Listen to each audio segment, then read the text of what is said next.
मतांच्या जोरावर हा गट निवडून आणणारा आहे.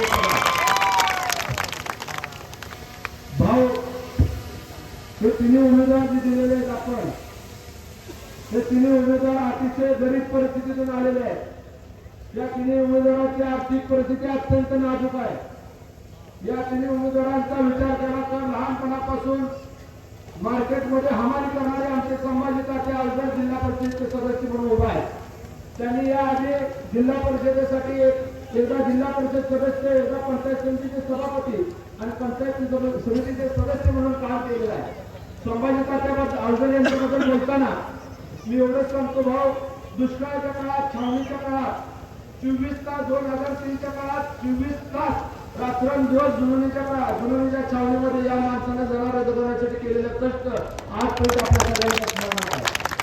जिल्हा परिषद सदस्य असताना आता जे टेंबूचं पाणी आले, ते पाणी अडवण्यासाठी जी साठवण तलाव होती, की या कोळे ओढ्यावर साठवण तलाव करण्याचं काम संभाजी तात्याने केलं. बंधारे बांधले, एवढं मोठं काम. त्याचबरोबर संभाजी तात्या म्हणजे 24 तास भेटणारा माणूस.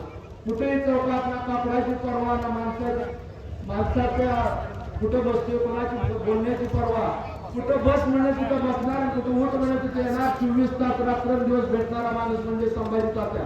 राजकारण करत असताना स्वतःची जमीन विकून आज ही दाब्याच्या घरात राहणारा आमचा संभाजी तात्या एकीकडं आणि दुसऱ्याकडं करोडपती असणारे बंगल्यात राहणारे उमेदवार दुसरीकडं.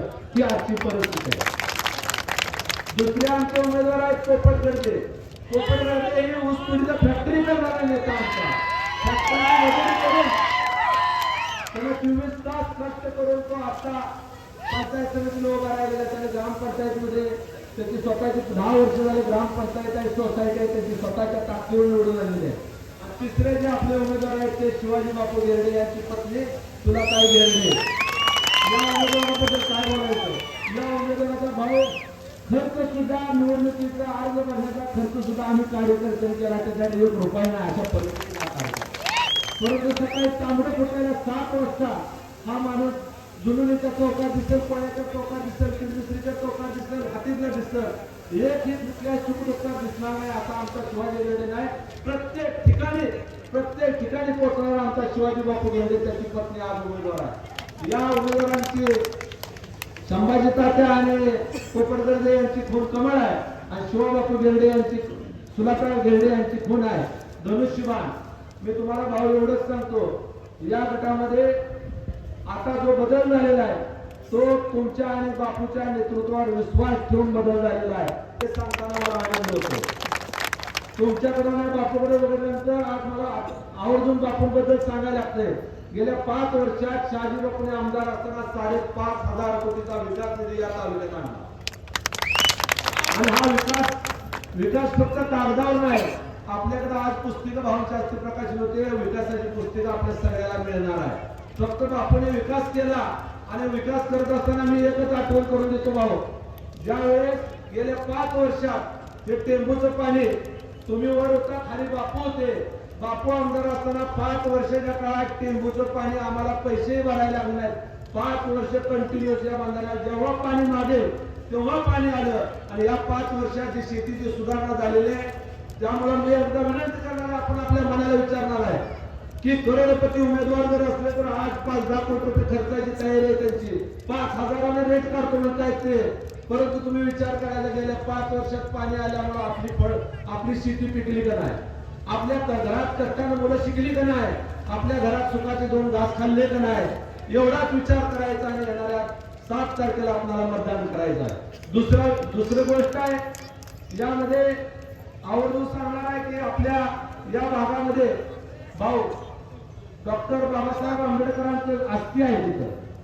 या अस्थी स्मारकासाठी मी जिल्हा परिषद सदस्य असताना 2 कोटी रुपये मंजूर झाले होते. 12.5 कोटीचा आराखडा मंजूर आहे भाऊ. परंतु जिल्हा परिषदेनं वर प्रस्ताव मी पाठवल्यामुळे तो आराखडा थांबलेला आहे. मी आपल्याला एक विनंती करणारा, मागणी करणारा भाऊ की या 12.5 कोटी रुपये लवकरात लवकर मंजूर करावे.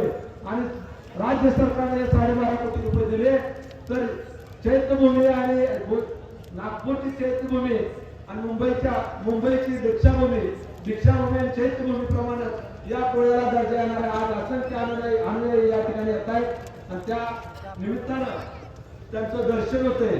त्याचबरोबर या ठिकाणी गुरुमूर्ती रुद्र पशुपती कोळेकर स्वामी महाराज यांचा मठ आहे.